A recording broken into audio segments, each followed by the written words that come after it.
Hi guys! It's been a while since I made a video on the channel, specifically a Procreate Dreams one.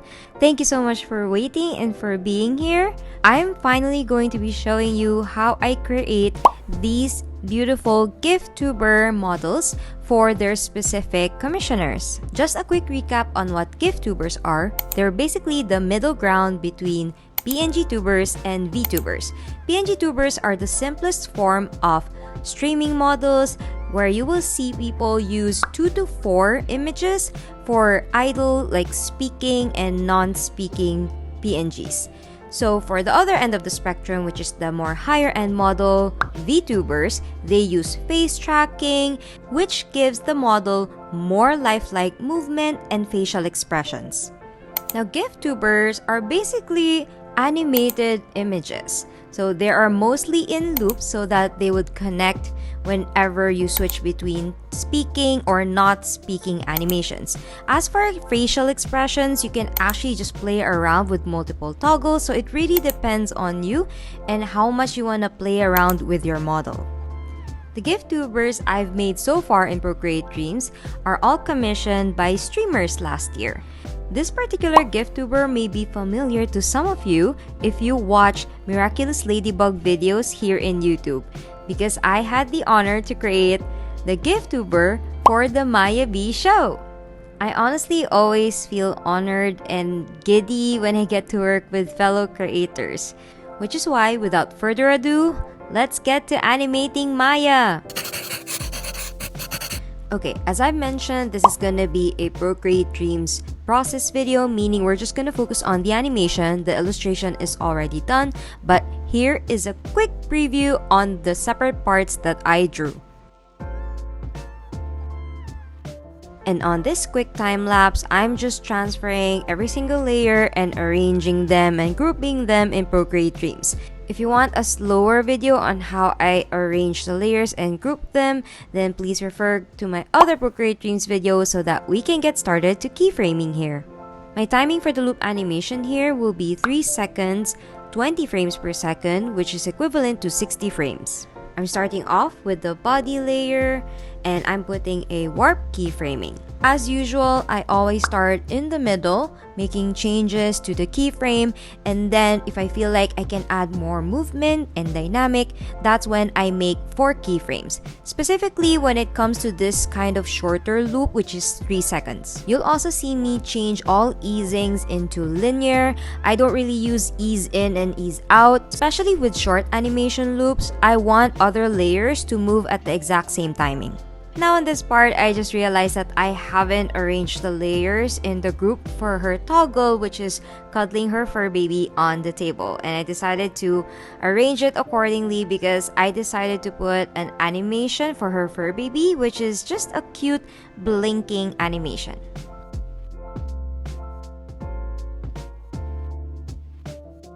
Now the next part of keyframing is the head.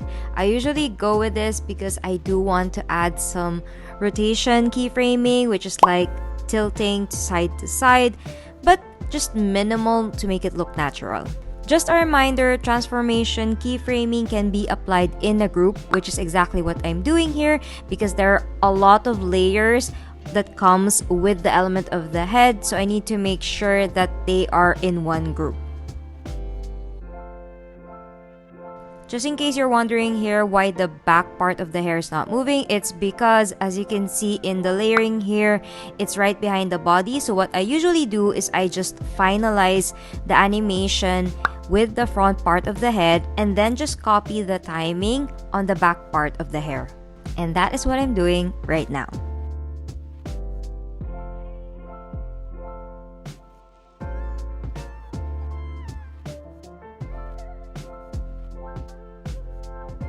You might notice that I'm actually keeping the movements pretty minimal for now, just because I'm using this as a guide towards the direction and how I want the hair to move, which I'm about to do now, starting with the biggest part of the hair, which is the one at the back. I'm using warp keyframing, as you know, for a fluid motion. Since I created a left and right tilt motion of the head, I'm gonna have to do 4 keyframes here so that it flows on either side. While I keyframe this, please ignore the duplicate layer behind. You may also notice that I'm keeping the movement small. I used to make big movements in between keyframes, but then I realized that for shorter animations, they tend to look so unnatural because they go too fast and it's abrupt. So I try to make it as small as possible to just make it natural.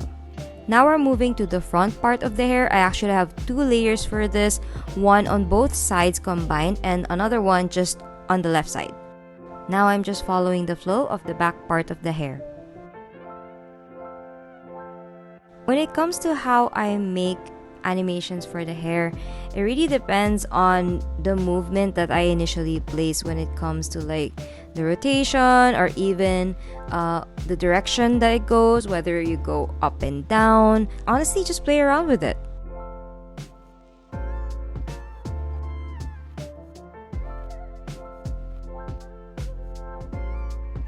Now that I'm happy with that, I'm gonna go to the last part of the hair, which is right at the left side in the inner part. Just a reminder, since this is a loop animation, make sure that the first and last keyframe are the same.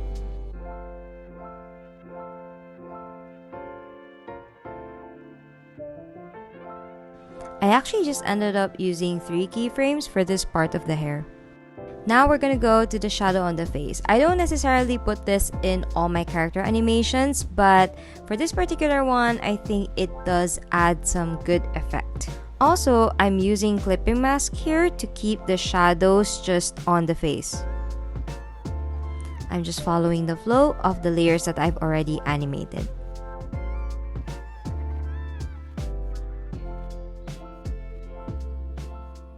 Now that I'm done with the hair, I'm moving on to the face. And you'll see here though that I'm actually switching on the drawing toggle that Maya requested. Something to note, the reason why the pen already has an animation is because I created a model previously to this one wherein I just replaced the pen with, but I'm actually planning to change the animation a bit later. I'll say it right now, please forgive my head of hair. By accident, I just didn't realize I was capturing it as I was moving forward more as I made the animation. So yeah, forgive me for some footages that shows my head. So now I'm just arranging the different type of expression on the eyebrows in the brow group. The reason for this is because I'm going to be putting a transformation keyframe, which I can do in a group layer. For the eyebrows, I'm just gonna do an up and down keyframing. In case you're wondering why are there already white keyframes for this, it's because I've already made it on a previous model, so I'm just using this as a guide in terms of the timing of the blinking. In case you'll notice, the layer for my eyebrows left and right are in one image, as well as the eyelids being combined together. The reason for this is because I'm just gonna be animating them up and down for the blinking. As for the eyes, there's a reason later you'll see once I keyframe them why they are separate.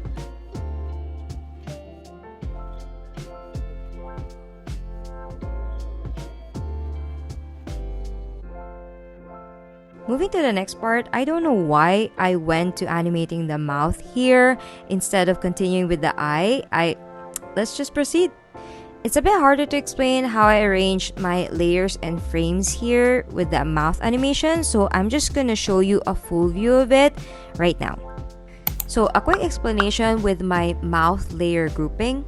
I have separate groups for the closed mouth layers and the open mouth. Now these layers are not duplicates because the second ones are actually flipped, which would make it a sad expression. The grouping is for me to be able to use the same keyframe animation on the different mouth shapes.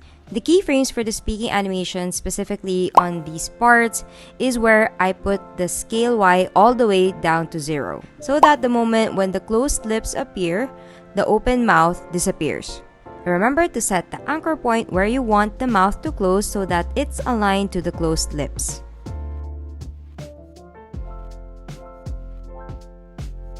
And now it's finally time to do the blinking keyframe animation, and we're gonna do it on just one eye. I always started off with putting warp keyframes on these two parts of the eye, the eyelashes, and the white part.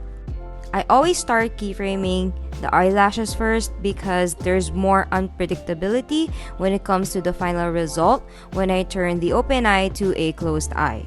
Because once I finalize that, it's easier to follow with the next keyframing, which is the white part of the eye.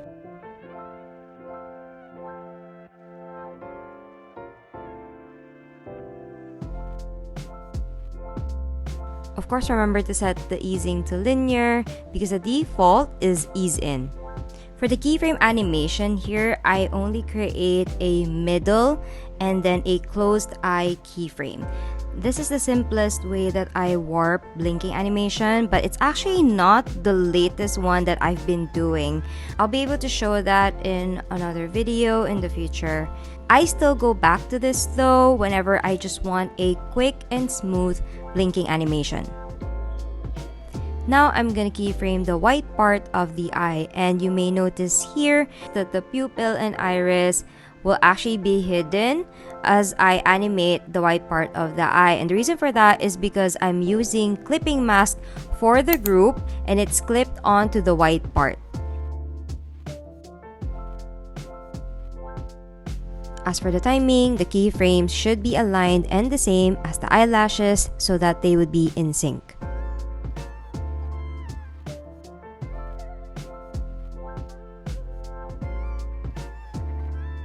Now this part is the tricky one to keyframe because what I'm doing here is hiding everything or warping everything behind the eyelashes.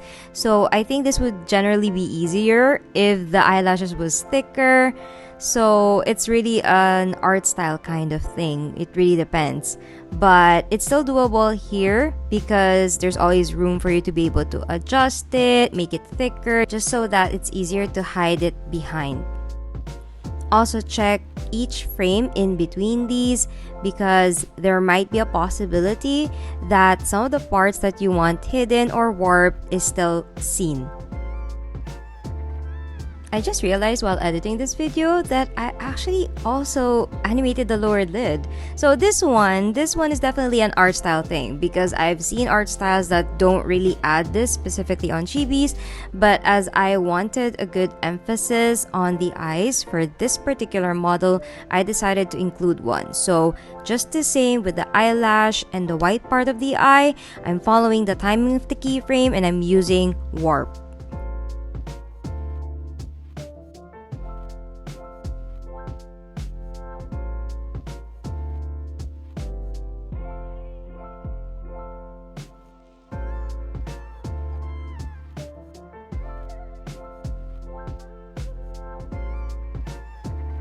Now that I'm happy with the eyelid animation, when it closes, I'm just duplicating and flipping the keyframes to add to the opening part.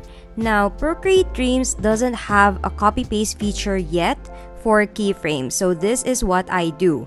I get the keyframe that I'm gonna duplicate, put it at the last part of the frame, and then right beside it, tap a new keyframe. That would make it a duplicate of that keyframe that I did. I know it's a bit, I don't know, it's hard to explain, but for the moment, this is a hack that I've done just so that, we can still use dreams and make animations like this. Now I'm animating parts of the pupil here, such as the highlights and these cute little blobs here. When it comes to this part, I don't really have a set way of animating it. The only thing I will say is the timing. Just make sure that it's timed when it closes and opens, such as the bouncing and all those things. But in particular, this is the part wherein you sort of want to play around. So instead of explaining to you how I do it, I would just prefer to show it to you on how I play with it. I use all of the transformation keyframes here to add just more movement simultaneously. And to be specific, that is the move, scale, and rotation.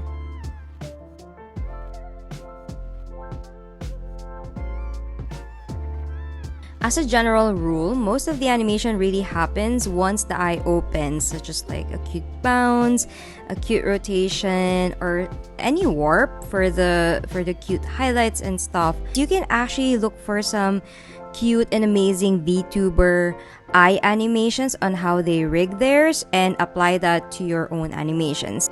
Live 2D riggers really have this depth of understanding with regards to like physics and stuff, so it's really amazing. And here's a good example of some of those eye riggings that I'm talking about. This is where I get my inspiration, and maybe you could get yours too. Another animation keyframe that you can put are filters. So for this one, I decided to add a Gaussian blur effect. So you'll see here.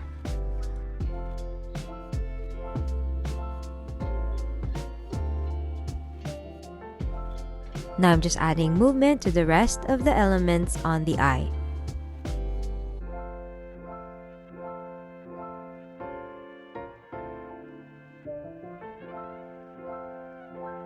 For a bounce effect, the most used is scale keyframes because it'll give you the effect of a squash and stretch. I have 3 different kinds of eyebrows for the 3 different expressions.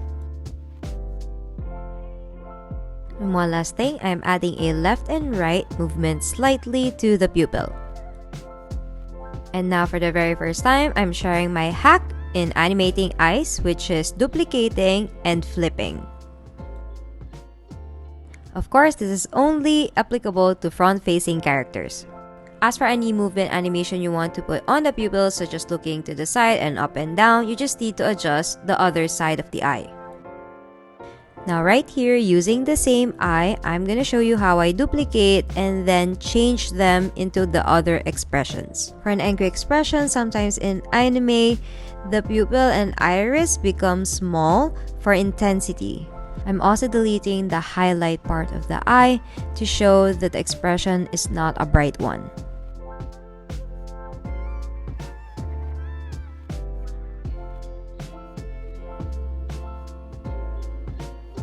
Next is a sad expression, and I'm going with the anime watery eyes.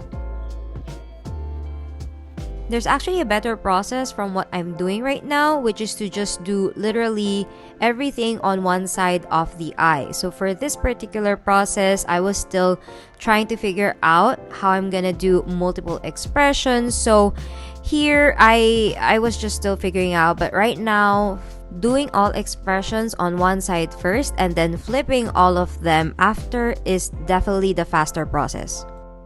For the sparkle animation, I'm making sure that they're not the same sizes, as well as their keyframes not being aligned, so that there's randomness to the movement. For the mouth animation, before exporting, what I do is just switch between the talking animations that I did by closing and opening the layers. Just putting some final touches to the toggle animation, and then we are done. Here is a summary of all the toggles and expressions. Thank you for watching. I hope that this process of mine has given you more information and ideas that you can use for your own future GIFtubers. I have one more Procreate Dreams process video that I'll be sharing, and then after that, I will hold off on any new tutorials and wait for the big update. Do look forward to some drawing videos, as I'm trying to relearn some of the stuff that I've forgotten and hopefully might help you guys too. I've been feeling rusty while drawing, so I thought that hey, why not have you guys join me too? And with that, as I always say, let's all go out there and make some art.